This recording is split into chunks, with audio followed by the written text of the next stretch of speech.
Elettronauti, buona domenica! Apriamo parlando di Cadillac che a Las Vegas, in occasione del CES 2022, ha presentato un prototipo spettacolare, l'Inner Space, un veicolo a guida completamente autonoma basato sulla piattaforma Ultium realizzata dal General Motors e dalla cinese SAIC, che integra un sistema wireless di gestione delle batterie che consente di risparmiare peso e spazio, evitando un buon 90% di quei cavi che prima erano indispensabili.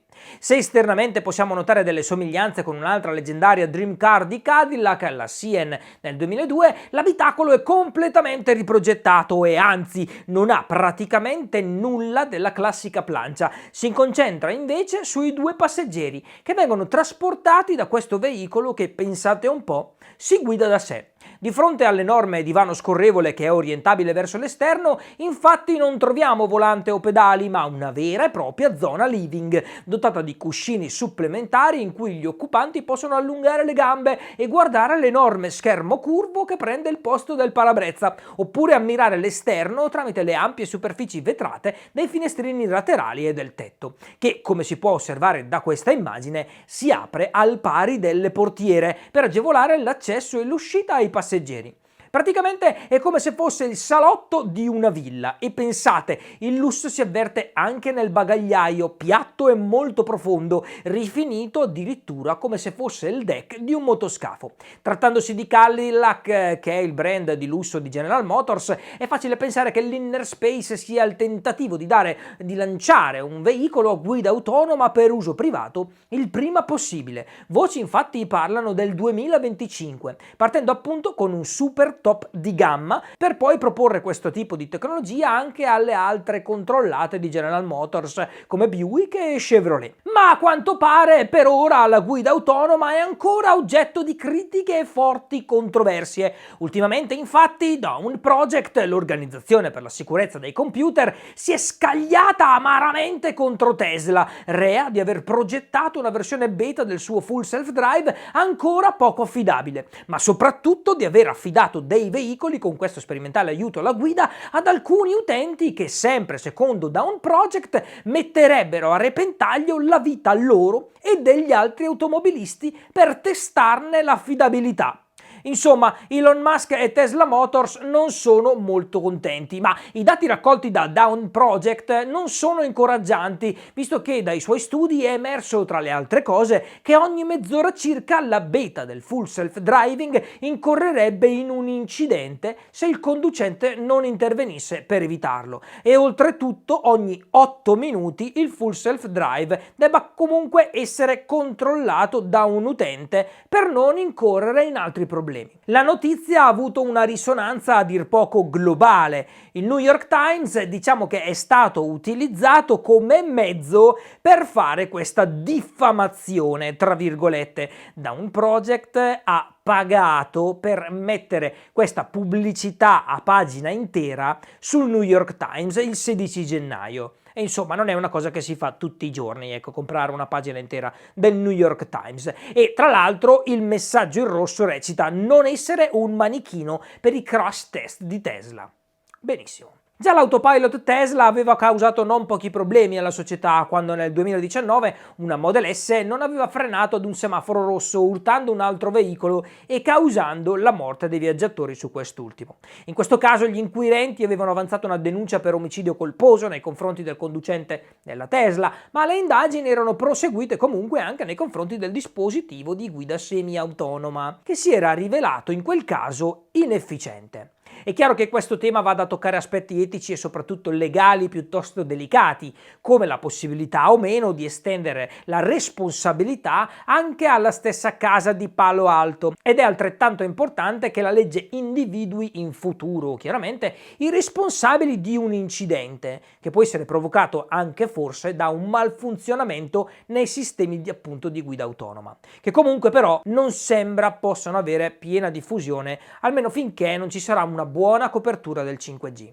Ma le lamentele non sono finite, perché anche la rivista Consumer Reports bacchetta l'autopilot di Tesla, questa volta però per un altro motivo, perché è colpevole di trasmettere nel conducente un'eccessiva sicurezza nelle capacità del veicolo di prevedere le collisioni, cosa che quindi porta con maggiore facilità a distrazioni e a non poter reagire prontamente in caso di necessità. Per questo motivo invece vengono premiati altri sistemi, come ad esempio quello di Cadillac o di Ford, che non solo prevengono gli incidenti, ma monitorano anche la soglia di attenzione del pilota. Elon Musk comunque sembra non scomporsi più di tanto, ma non ci sta a fare la parte dello sfruttatore di cavie, affermando infatti che i risultati ottenuti dalla sua guida autonoma in fase di sperimentazione possono essere conosciuti solo tramite la visualizzazione del codice sorgente, che non è chiaramente disponibile ai media né tantomeno da un project. Ma non è finita qui, ragazzi, perché sistemi di guida autonoma sono ancora visti con un po' di scetticismo,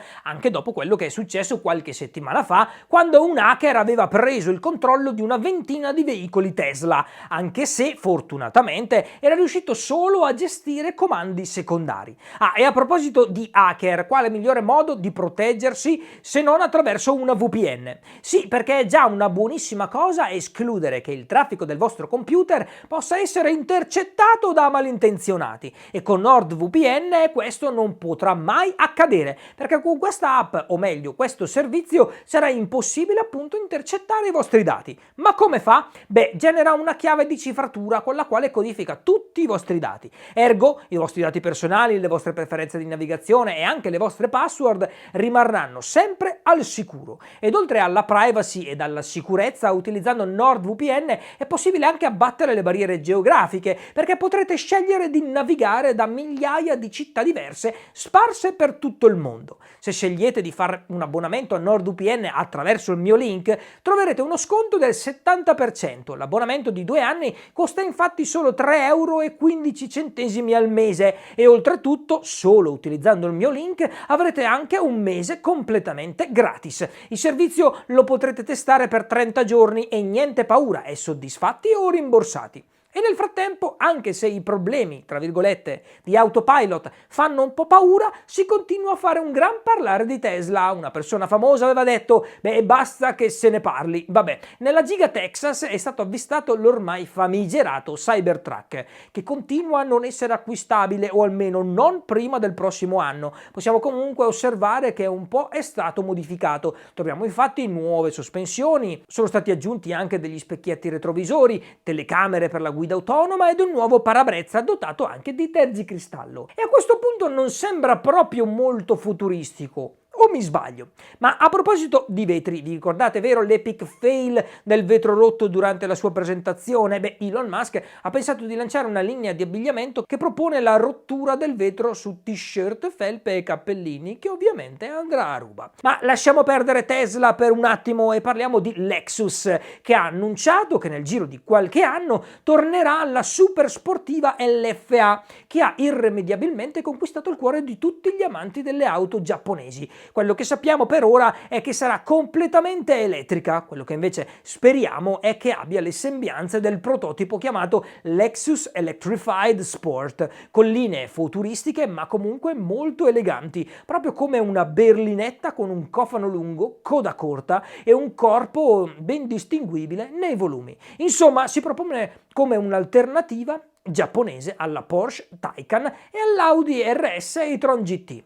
Si dice che potrà essere alimentata da batterie LFP o, ipotesi per ora piuttosto azzardata, da batterie allo stato solido, che garantiranno tutti quei vantaggi che quelle agli ioni di litio non possono dare, come maggiore efficienza, leggerezza, più velocità nella ricarica e minori costi di produzione. Inoltre Lexus assicura prestazioni da brivido e autonomia da vera gran turismo, per poter soddisfare i clienti che potranno permettersela e spostarsi dal punto A al punto B in pieno comfort e nel minor tempo possibile, senza doversi fermare a ricaricare. E pare invece avere una data certa, quella dell'autunno 2023, l'uscita della Peugeot e308. Il motore elettrico dovrebbe essere realizzato dalla Nidec ed avrà circa 160 cavalli, mentre le batterie saranno da 56 kWh agli ioni di litio e dovrebbero garantirle un'autonomia di circa 400 km in ciclo WLTP.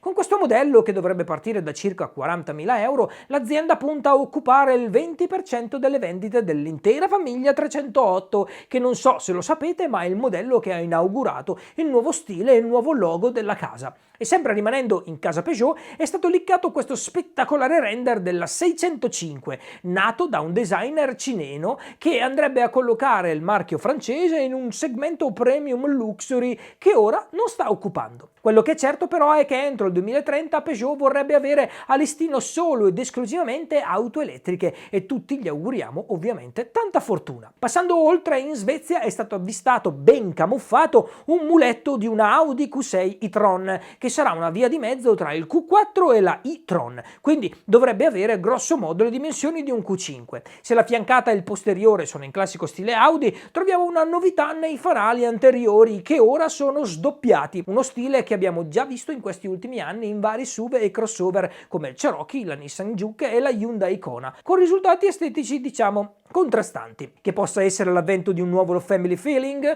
Quello che ci è dato sapere per ora è l'adozione di un'apposita piattaforma condivisa con Porsche chiamata PPE, che dovrebbe ospitare anche la nuova Macan, che diventerebbe la cugina della sportiva Q6, e supportare anche le batterie a 800 volt adottate già dalla Taycan e dalla Audi e-tron GT. L'autonomia promessa sarà circa di 500 km e il picco di ricarica di 350 kW.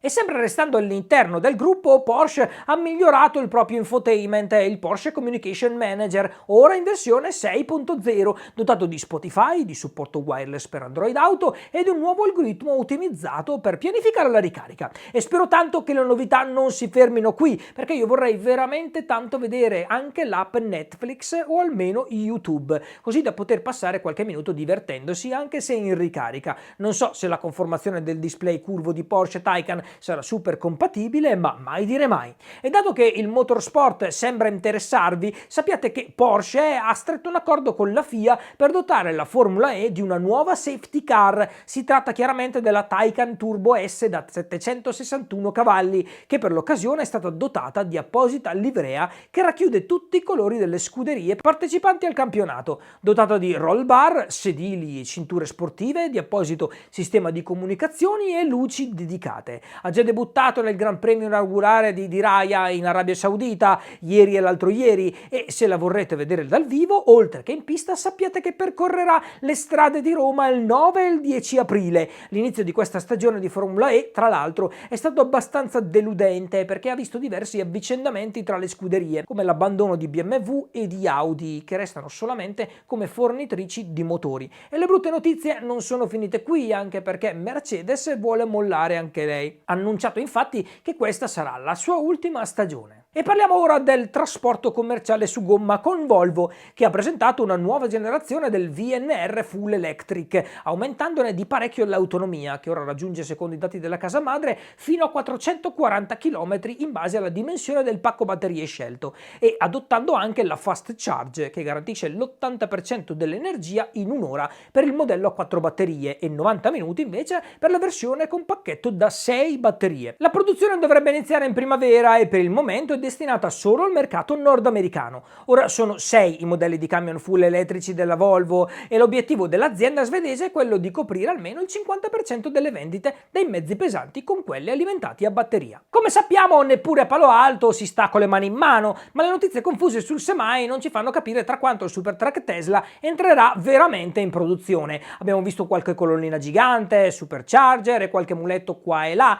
ma niente ancora di definitivo. E notizia di qualche giorno fa è invece l'ipotesi della quotazione in borsa della Next & Go Mobile, azienda tedesca nata nel 2015 e produttrice di veicoli elettrici pensati non solo per avere un impatto zero, ma per risolvere il problema del traffico sulle strade. Grazie a veicoli grandi come il Mover, un minibus da 15 posti, e la City Car Life lunga 332 cm, in grado di ospitare fino a 4 passeggeri e spinta da un motore Bosch con potenza tra i 27 e gli 82 cavalli, con autonomie comprese fra i 100 e i 100 170 km. Insomma, il mezzo perfetto per la città, disegnato tra l'altro dal nostro Ercole Spada. Per l'azienda, valutata a 1,5 miliardi di euro, si sta pensando ad un'offerta pubblica iniziale. Ed invece in tema di resto mod è stata recentemente stravolta una Plymouth Satellite del 1972, moddata con un motore derivato da una Tesla Model S.